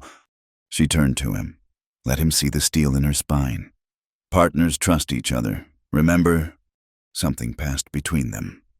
Silent communication born of 3 days running together. Jack's hand moved slightly, and she knew he understood. Well, Morrison demanded. We doing this easy or hard? Easy, Jack said, raising his hands. We'll come. They walked forward, Sarah's heart hammering. 10 feet from Morrison. 8, 6. That's close enough. One of Morrison's men said nervously. Boss, something ain't. Sarah moved. The little derringer she'd hidden in her dress sleeve, a gift from Mary Patterson, just in case, slipped into her palm. She fired point blank into Morrison's shoulder, spinning him around. Jack's Colt cleared leather with blinding speed. 2 shots, 2 men down. The barn erupted in chaos, screaming, running, gunfire. Jack grabbed Sarah, pulling her behind an overturned table as bullets chewed wood above their heads. The boy, Sarah shouted over the noise. I got him. That was Sam Hendricks, one of the ranchers, hustling Thomas and the other children toward a back exit. More guns joined the fight. The ranchers hadn't been as unarmed as they appeared. Morrison's men found themselves caught between Jack's deadly accuracy and a dozen frontier folk who'd had enough of being pushed around. It was over in minutes, though it felt like hours. 3 of Morrison's men were down, the 4th surrendering with his hands high. Morrison himself sat propped against a wall, clutching his shoulder, face pale with shock and pain. You crazy witch, he gasped at Sarah. You could have killed me. Could have, she agreed, reloading the derringer with steady hands. Chose not to. That's the difference between us and you. Jack knelt by Morrison, none too gently checking the wound. You'll live. Question is whether Crowley will let you after failing this badly. Real fear flickered in Morrison's eyes. He'll kill me. Probably. Jack stood. Unless you want to reconsider your employment situation. The gathered ranchers were checking their own, miraculously finding no serious injuries among them. The barn was scarred with bullet holes, tables overturned, the festive atmosphere shattered. But in their faces, Sarah saw something new: defiance. They'd stood up to Crowley's men and won. This changes things, Walter Patterson said grimly. Crowley won't let this stand. He'll come at us all now. Then we'd better be ready, his wife replied, steel in her voice. I'm tired of bowing and scraping to that man. If it's war he wants, it's justice we want, Jack corrected. And we're close. 2 more days. We get to judge Hart. With Morrison here willing to testify. He looked at the wounded man. You are willing, aren't you? Morrison nodded frantically. Yes, I'll tell everything, just don't let Crowley get me. Then we'd better move. Jack turned to the assembled ranchers. I'm sorry we brought this to your door, but if you're willing to stand together. We've been standing alone too long, Sam Hendricks interrupted. Maybe it's time that changed. Thomas pushed through the crowd, reaching Sarah with relief plain on his face. I thought when the shooting started. She pulled him close. I'm all right. We're all right. Over Thomas's head, she met Jack's eyes. The moment on the dance floor seemed a lifetime ago, but the promise in his gaze remained. When this was over, when Crowley was brought to justice, they'd have time to explore what lay between them. But first, they had a tyrant to topple. We should go, Jack said quietly. Take Morrison. Get him somewhere safe until the trial. Crowley will send more men. Sarah nodded, but before they could move, Mary Patterson appeared with a bundle. Your things, dear, and some food for the road. She leaned close, whispered. That was a fine shot. My grandmother would have been proud. As they prepared to leave, the fiddler, an old man with gnarled hands, struck up his bow again. Not a dance tune this time, but something slower, more defiant. A song Sarah recognized from the war years, about standing tall when the world tried to break you. One by one, voices joined in. The ranchers, their wives, even the children. They sang as Jack and Sarah led Morrison out, as they mounted their horses, as they prepared to face whatever came next. The barn at Miller's Creek still stood, scarred but unbroken. like the people inside it, like Sarah herself. She looked at Jack riding beside her, Thomas on her other side, their unlikely prisoner ally Morrison slumped on a spare horse. Behind them, the lights of the barn glowed warm in the darkness. Ahead lay uncertainty, danger, the final confrontation with Crowley. But for the first time since Michael's death, Sarah felt something she'd thought lost forever. Hope. Dawn broke like shattered glass over Devil's Wash, painting the water crimson and gold. Jack crouched behind a boulder, watching riders approach from the East Crowley's men, just as expected, beside him. Sarah checked her rifle one more time, her face set with grim determination. 20 riders, she whispered. Maybe more. 23, Jack corrected, spotting additional movement in the scrub. Crowley's not taking chances this time. Below them, the wash stretched like a silver ribbon, the only reliable water source for miles. They'd chosen this ground carefully. High banks provided cover. The narrow approach forced enemies to bunch up, and the morning sun would be in the attacker's eyes. There's Hollis. Thomas pointed from his position behind a fallen cottonwood. The boy had insisted on standing with them, and Jack hadn't had the heart to refuse. The sheriff's white hat was unmistakable, as was the bandage around his head from Sarah's pottery assault. And Crowley. Jack's voice went flat. The man himself, mounted on a black thoroughbred that probably cost more than most folks saw in a lifetime. Even at this distance, his arrogance was visible in every line of his body. Behind their position, their allies waited Dr. Eleanor Marsh with her medical bag in steady hands, Abel Cortez gripping his old Navy Colt, the Patterson family, the Hendricks brothers, and a dozen other souls who decided enough was enough. Not a trained army, but people fighting for their homes, their futures.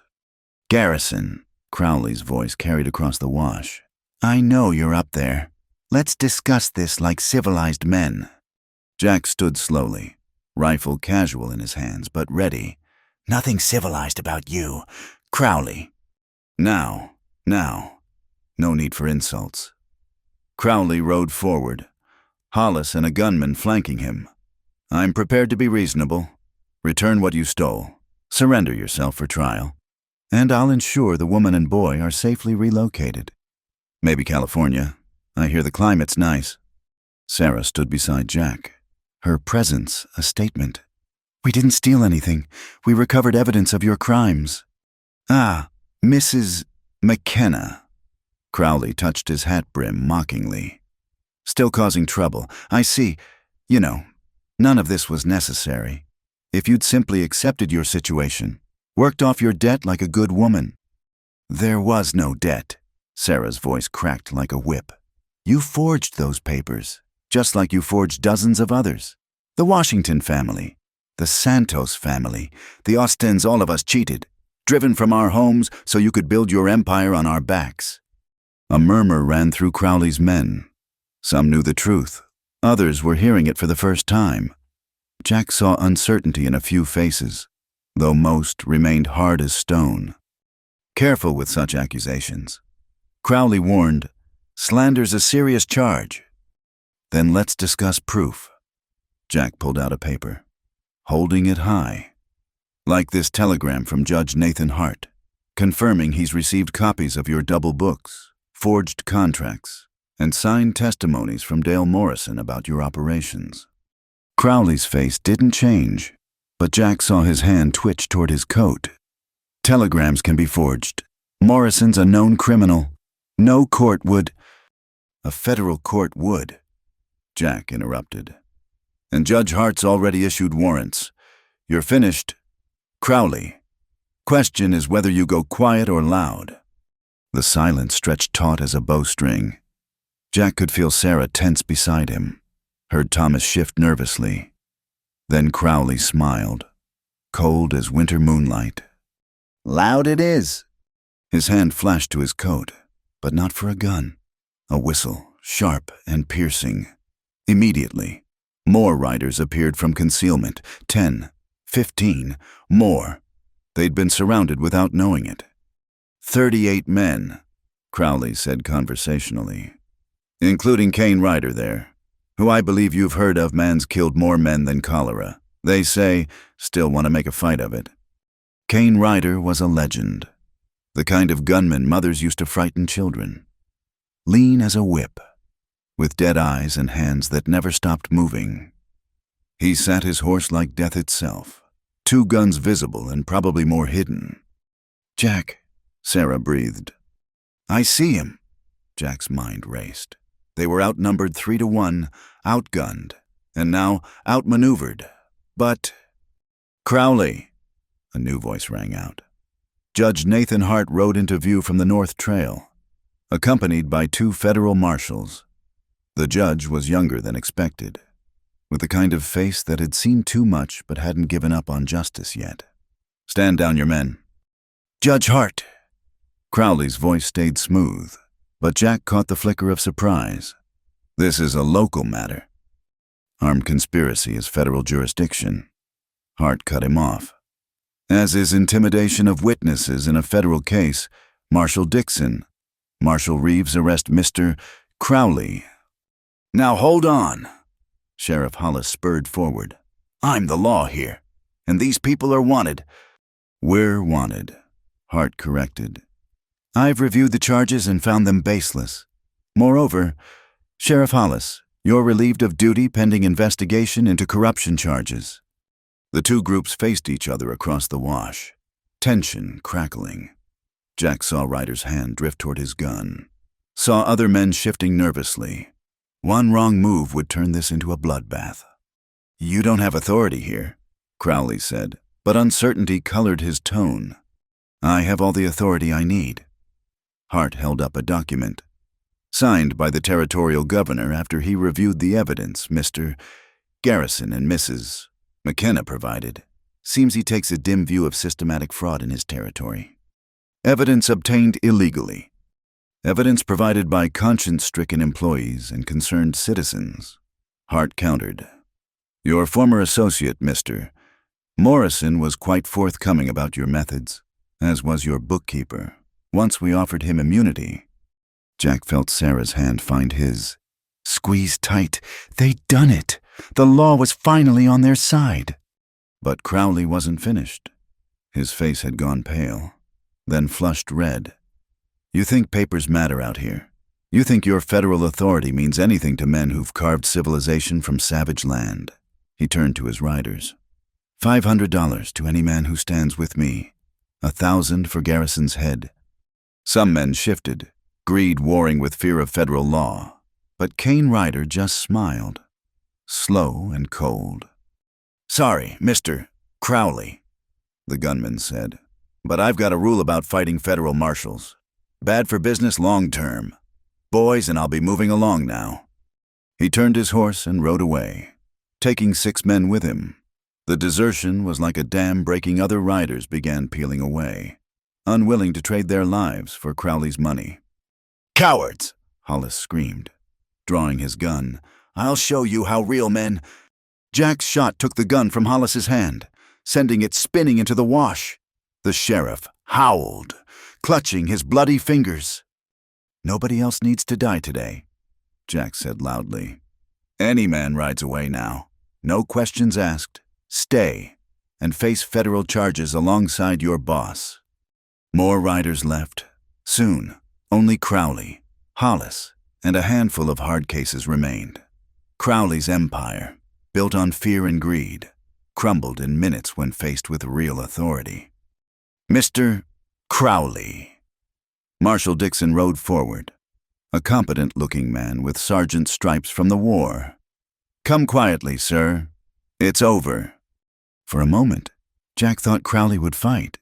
The man's hand hovered near his hidden gun, his face cycling through rage, disbelief, and finally, cold calculation. Then his shoulders slumped. "May I have a moment to settle my horse?" he asked. Dixon nodded. Crowley dismounted, made a show of checking his thoroughbred's hooves. Jack saw it coming, the sudden spin, the pocket gun appearing, but Sarah was faster. Her rifle cracked once. Crowley's gun flew from his hand as he stumbled back. Clutching his wrist, Blood seeped between his fingers. "That's for every family you destroyed," Sarah said, working the lever to chamber another round. "Be grateful I aimed for your gun." Dr. Marsh was already moving forward with her bag. "Let me see that wound. Mr. Crowley. Wouldn't want you bleeding out before your trial." As the marshals took Crowley and his remaining men into custody, Judge Hart rode up to where Jack and Sarah stood. "Mr. Garrison, Mrs. McKenna." He touched his hat. "Outstanding work. The evidence you provided will ensure convictions." "Just wanted justice," Jack said. "And you'll have it. Trials start next week in Santa Fe. We'll need your testimony, of course." "We'll be there," Sarah promised. Hart studied them both.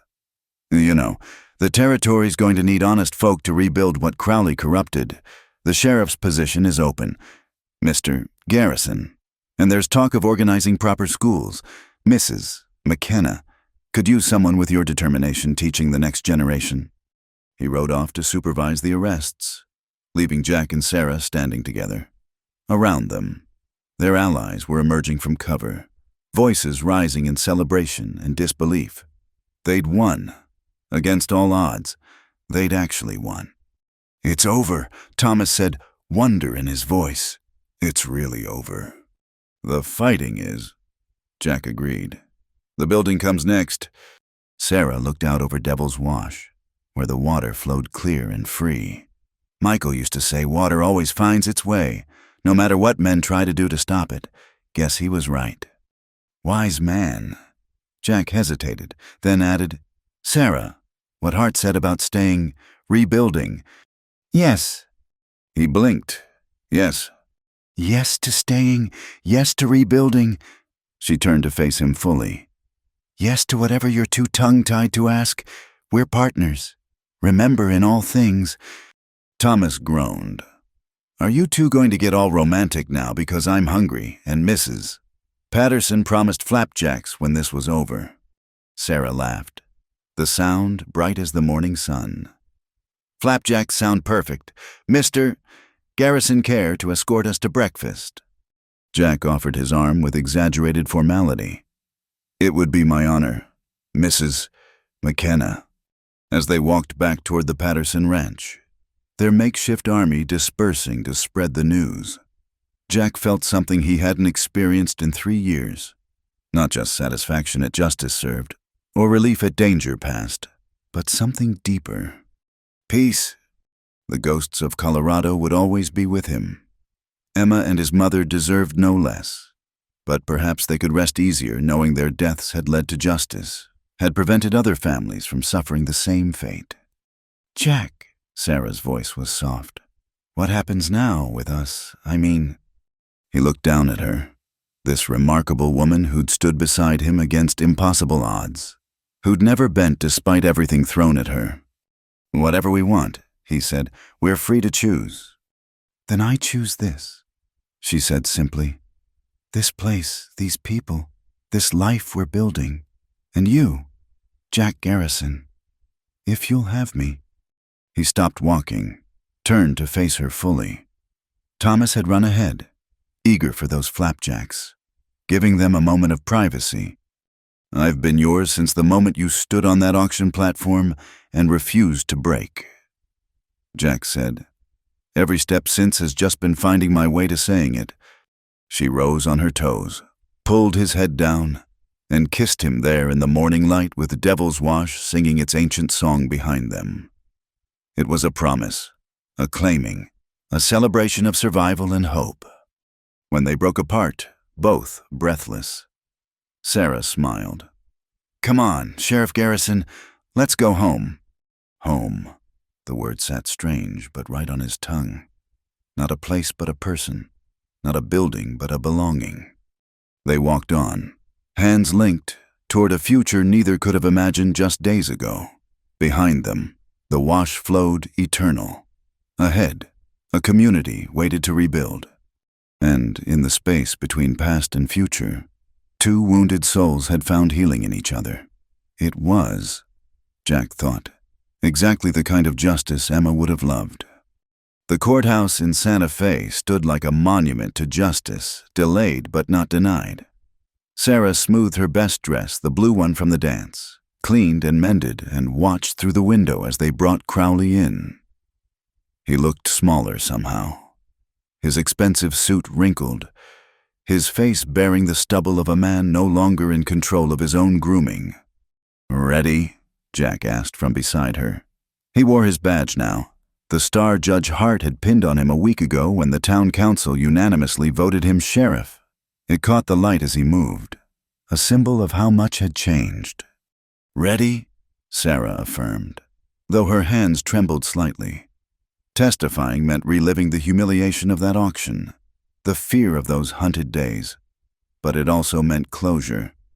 The courtroom was packed. Word had spread throughout the territory about the trial, and people had come from miles around, some to see justice done, others to witness the fall of a man they'd feared for years. Sarah recognized many faces: the Santos family, the Austins, the Washingtons, all Crowley's victims, come to see him answer for his crimes. Judge Hart presided with quiet authority.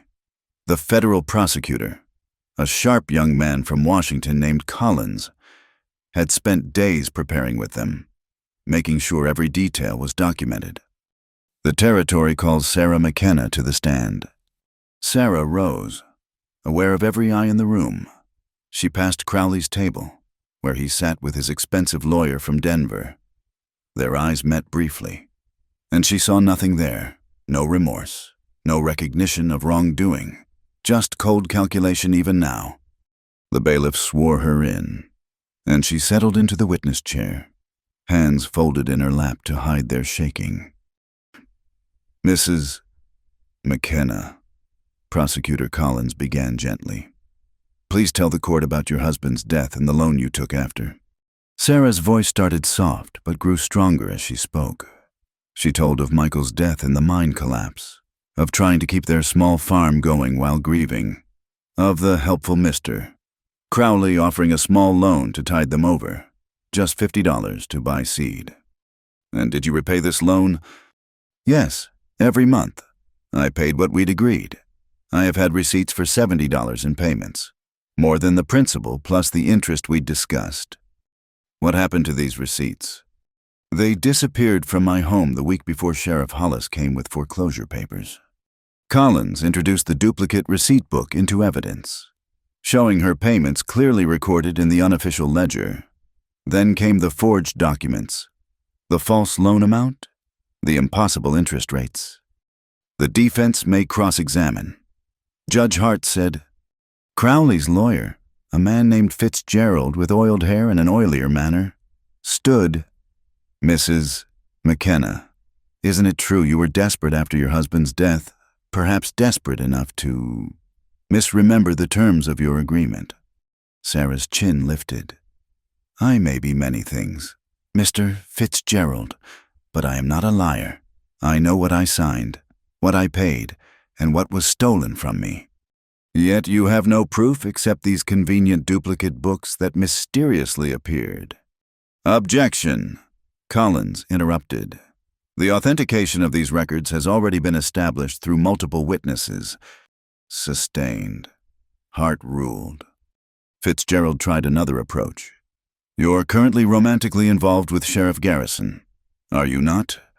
Heat rose in Sarah's cheeks, but she held his gaze. "Jack Garrison is an honorable man who helped me when no one else would. If that led to deeper feelings, I don't see how that's relevant to Mr. Crowley's crimes." "It's relevant to your motivation. Perhaps you and the sheriff conspired." "That's enough." Judge Hart's voice cut like a blade. "Mr. Fitzgerald, unless you have evidence of such conspiracy, I'll ask you to confine yourself to the facts of this case." The lawyer subsided, but Sarah saw him whisper urgently to Crowley. She answered more questions, each detail adding another stone to the wall of evidence building around the defendant. When she finally stepped down, Jack's eyes met hers across the courtroom. He nodded once, a silent message of pride and support that warmed her more than words could have. Thomas testified next. his young voice clear as he described watching his sister humiliated at the auction. Their flight from town, the attacks on them, Dr. Eleanor Marsh followed, her medical records showing injuries from Crowley's enforcers that told their own story. Then came the parade of other victims. Maria Santos wept as she described losing her cantina. 3 generations of work gone in a rigged foreclosure. Joseph Washington, his broken arm healed but his spirit still bent, told of resisting and being jailed on false charges. By the time Jack took the stand, the mood in the courtroom had shifted from curiosity to anger. He testified not just to recent events, but to Crowley's history, the pattern of fraud and intimidation that stretched back years. You claim Mr. Crowley was responsible for your family's deaths, Fitzgerald pressed. Yet he was never charged. Because he owned the law there, just like he owned it here, Jack replied steadily. But patterns don't lie. The same forged documents, the same mysterious fires, the same trail of destroyed families. When Dale Morrison took the stand, turned state's evidence to save his own skin, the final nails went into Crowley's coffin.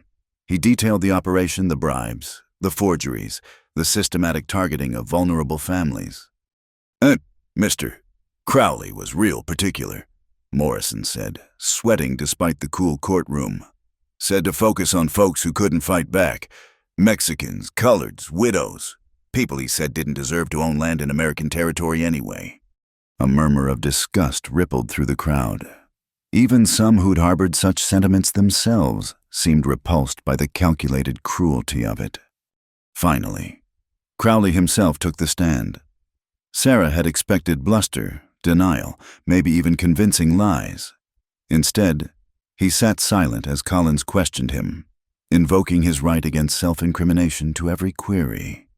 But his silence spoke volumes, especially contrasted with the mountain of evidence. Closing arguments, Judge Hart asked when the testimony concluded. Collins rose, his youth belied by his passionate delivery. He painted a picture of systematic evil, of American justice perverted for personal gain, of families destroyed for greed. When he finished, the courtroom was silent as a church. Fitzgerald did his best, talking about frontier justice and the necessities of civilization, but his heart wasn't in it. Even he seemed to know the cause was lost. Judge Hart didn't deliberate long. Mr. Crowley, please rise. Crowley stood, still trying for dignity despite everything. On 37 counts of fraud, guilty. On 18 counts of conspiracy, guilty. On 12 counts of intimidation of witnesses, guilty. On the matter of conspiracy to commit murder in the Colorado Territory, this court lacks jurisdiction, but I'm forwarding all evidence to the appropriate authorities. The litany went on, with each guilty. Crowley seemed to shrink further. By the end, the man who'd terrorized a town could barely stand. Sentencing will be tomorrow, Hart continued. But I can tell you now, Mr. Crowley, you'll be spending a very long time contemplating your crimes. Sheriff Garrison, please take the defendant into custody. Jack moved forward, the badge glinting as he approached his family's killer. For a moment, Sarah feared what he might do, but Jack simply took Crowley's arm with professional detachment. Silas Crowley, you're under arrest. The words carried 3 years of waiting. As Jack led him away, Crowley finally spoke. This isn't over. Garrison, I have friends, influence. You have a cell, Jack corrected, and time to think about all the families you destroyed. Maybe start with mine. Outside the courthouse, the crowd erupted in celebration. The Santos family embraced Sarah, tears streaming. The Washingtons shook Jack's hand until his arm must have ached. Even those who'd stood aside during the conflict seemed eager to show they'd always known Crowley was wrong. That evening, they gathered at the hotel Hart had arranged for witnesses. The judge joined them for dinner, along with Prosecutor Collins and Marshal Dixon. The mood was one of exhausted triumph. 25 years to life, Hart announced when the sentencing was done. Crowley won't be terrorizing anyone again. What about restitution? Sarah asked. All those families who lost everything. Crowley's assets are being liquidated. Not enough to make everyone whole, but it's a start. The land he stole is being returned where possible. Hart smiled. Including yours, Mrs. McKenna. The original deed stands. Sarah felt tears threaten. The little farm where she'd lived with Michael, where Thomas had taken his first steps. She'd thought it lost forever. Additionally, Hart continued, the territory is establishing a fund for victims of his schemes. It won't replace everything lost, but it should help folks start over. As the evening wore on, people drifted away. Finally, only Jack and Sarah remained on the hotel's porch, watching the stars emerge over Santa Fe. How do you feel? Sarah asked. Jack considered. Empty, full. Everything at once, for 3 years. Catching Crowley was all I had. Now? He shrugged.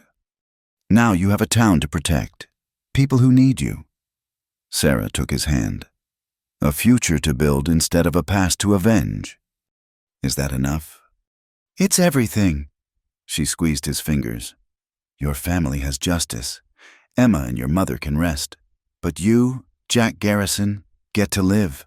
That's what they'd want. He pulled her close, and they sat in comfortable silence as the city settled into sleep around them. Tomorrow they'd return to Dust Haven, to the work of rebuilding. There would be challenges, wounds to heal, trust to restore, a community to strengthen. I've been thinking, Sarah said eventually, about what Judge Hart said. Schools. Dust Haven needs one, a real one, where all children can learn together. The town council might resist. Some folks won't want their children learning alongside Mexican or black children. Then they'll have to get over it. Sarah's voice carried the same steel it had in the courtroom. We've seen what hatred and division bring. Maybe it's time to try something else. Sheriff backing such a radical notion might be controversial, Jack warned. But he was smiling. Good thing the sheriff's proven he can handle controversy. They talked long into the night, planning futures that would have seemed impossible just weeks ago. A school where Thomas could finish his education. A sheriff's office run on justice rather than fear. Perhaps even a family of their own someday. Children who'd grow up in a world their parents had fought to make better. When they finally parted for their respective rooms, Sarah turned back. Jack, your sister would be proud. Your mother, too. You didn't just catch their killer, you saved an entire town. He touched his hat brim, a gesture that had become dear to her. We saved it, together. Together, she agreed. And the word was a promise of all the years to come. The next morning, they loaded into the stage for home. Crowley was gone, locked away where he could hurt no one else. The fear that had gripped Dust Haven for so long was breaking like fever. As the stage rolled through the desert, Sarah watched the landscape she'd once wanted to flee. Now it looked different, not a prison, but a canvas, waiting for careful hands to paint something better. Ready to go home? Jack asked.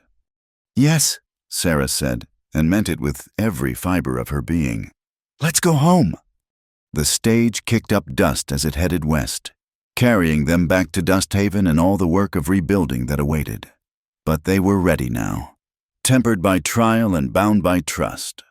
Whatever came next, they'd face it as they'd faced Crowley together, unbowed and unafraid.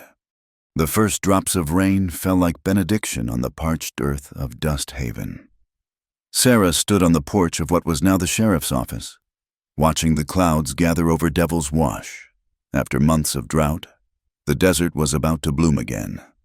Never thought I'd see the day, Abel Cortez said, joining her with 2 cups of coffee. The blacksmith had become Jack's deputy, his steady presence helping to rebuild trust in the law. Rain in October. Must be a good sign. Sarah accepted the coffee gratefully. The Farmer's Almanac said it would be a wet winter. Might actually get that wheat crop Thomas has been planning. Through the window, she could see her brother at Jack's desk, studying for his territorial examinations. At 17, he'd grown tall and steady, The frightened boy of 3 years ago transformed into a young man with purpose. "School committee meeting tonight?" Abel asked. "Third one this month." Sarah couldn't hide her satisfaction. 23 children enrolled for the winter term, every color and creed in the territory. "Still got some folks grumbling about that." Let them grumble. Their children are learning to read and cipher alongside everyone else's. Hard to hate someone when you've shared a primer with them. The door burst open, bringing Jack in a gust of wind that scattered papers. His badge was rain-spotted, his boots muddy, but his smile lit up the room when he saw her. "Caught the Hendricks boys running off Jim Torres's horses," he announced, hanging up his gun belt. "Returned the horses. Gave the boys a choice month of mucking stables, or I talked to their father." "Let me guess," Sarah said. "They chose stables." Enthusiastically. Amazing how the threat of parental disappointment improves behavior. He kissed her cheek, a casual intimacy that still made her heart skip after 2 years of marriage. "How's the school fun?" "Growing, Mrs." Patterson organized another quilting bee, raised $40 selling chances on her double wedding ring pattern. And the new banker, Mr. Klein, donated $50 from the bank's community fund.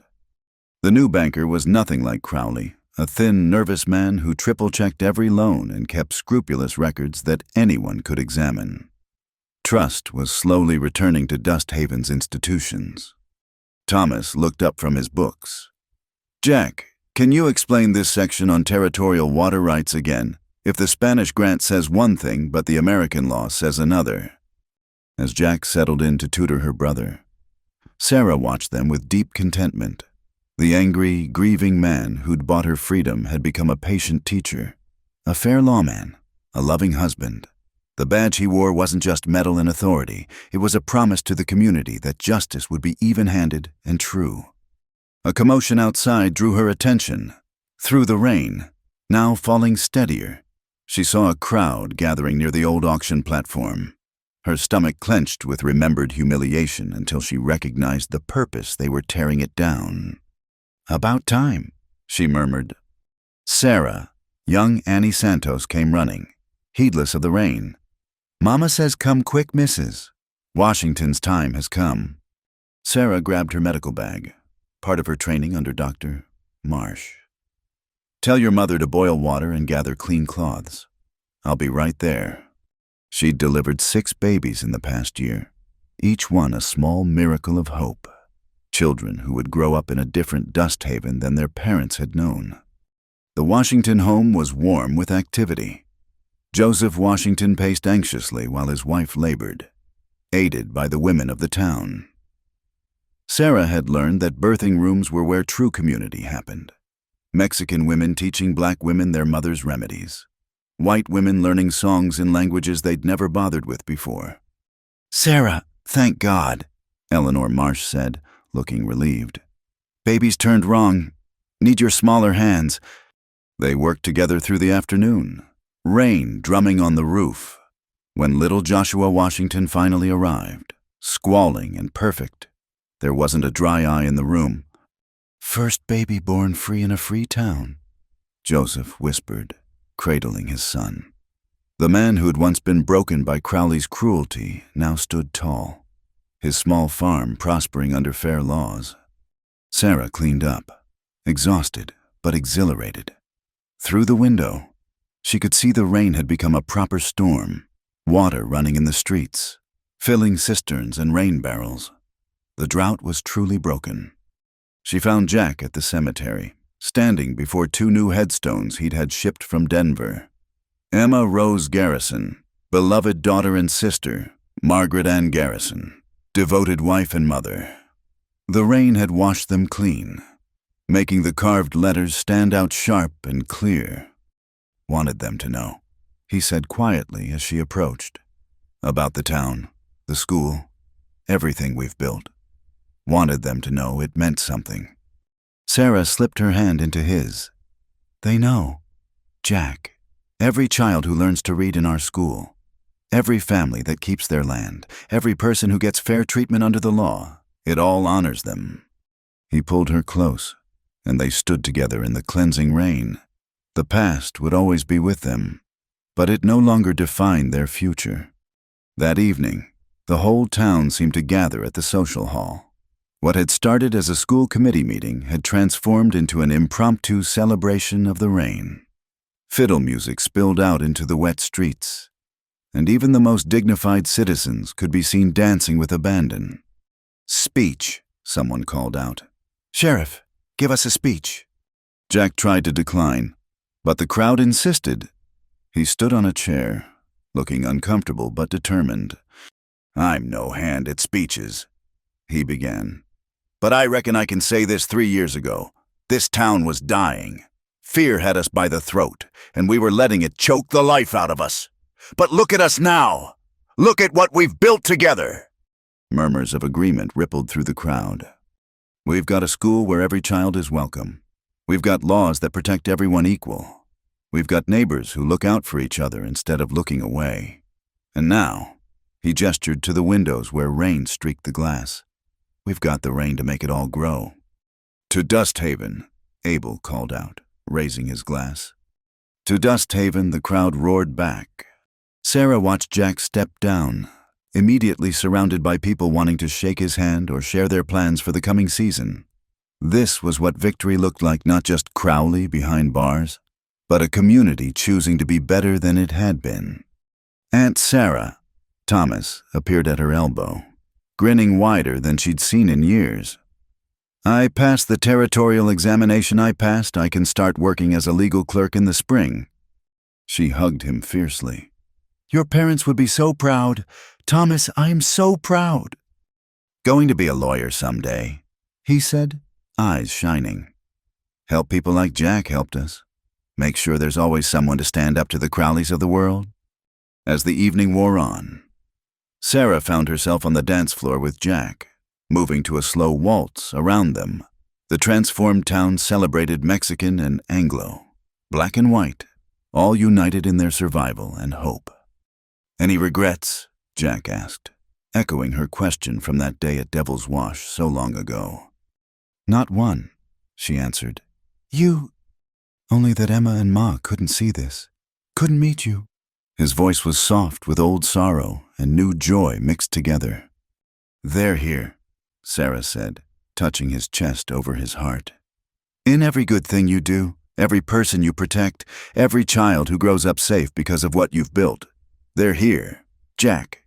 He spun her around, and for a moment they were alone in their own world. Two people who'd found each other in the crucible of injustice and emerged stronger for it. Later, as they walked home through the rain-washed streets, Sarah paused at the spot where the auction platform had stood. Nothing remained but fresh-turned earth, ready for something new to grow. "What are you thinking?" Jack asked. "That we should plant a tree here, something that will grow tall and shade generations to come. Let something beautiful mark this spot instead of something ugly." "A cottonwood," Jack suggested, "like the ones at Devil's Wash." "Perfect." She smiled up at him. Rain diamonds caught in her hair. "We'll plant it next week. Let the whole town help. Make it a symbol of what we can grow when we work together." They were almost home when they heard it, the mission bell ringing, clear and pure through the storm. But it wasn't an alarm this time. Someone was ringing it in celebration, in joy, in promise of better days ahead.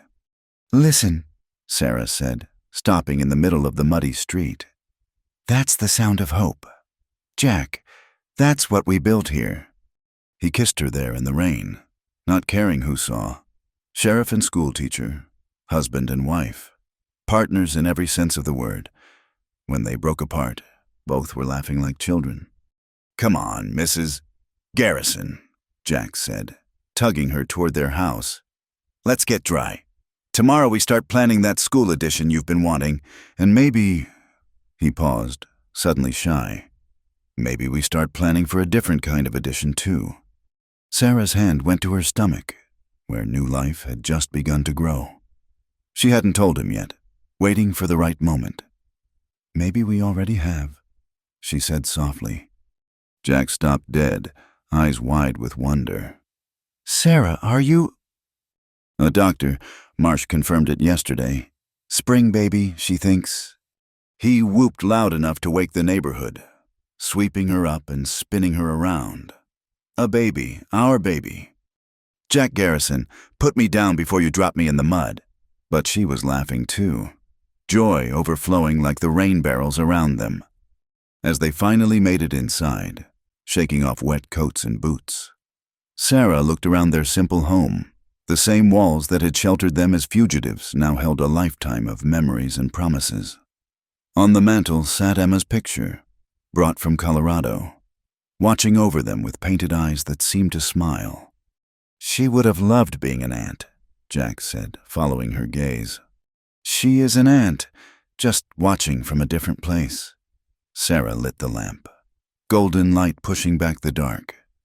And we'll tell this little one all about her, about your mother, about how their father stood up to evil and won.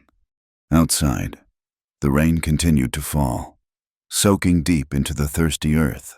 Come spring, the desert would bloom with wildflowers, painting the landscape in colors that seemed impossible after so much brown and gray. The wash would run full, the crops would grow tall, and new life would arrive to inherit the world its parents had fought to build. In Dust Haven, New Mexico Territory, 1881, the storm had finally broken, and, in its wake, hope grew like grass after rain, tentative at first, then stronger, then impossible to stop. The future stretched before them, bright with promise.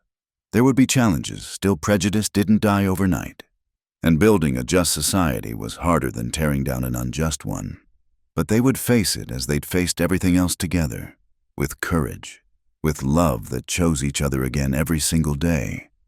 And somewhere in the gentle rain, if you listened close, you could almost hear the desert singing a song of redemption, of second chances, of love that conquered fear. It was, Sarah thought as she curled into Jack's arms that night, exactly the ending Emma Garrison would have written. Thank you so much for listening to this story. I'd love to know where you're listening from. Please share in the comments below so we can connect and discuss what you thought about Sarah and Jack's journey. If you enjoyed this Wild West tale of love and justice, please subscribe to Wild West Night for more stories from the American frontier. Don't forget to like this video and hit the hype button to help more people discover this story. Your support means the world and helps keep these tales alive.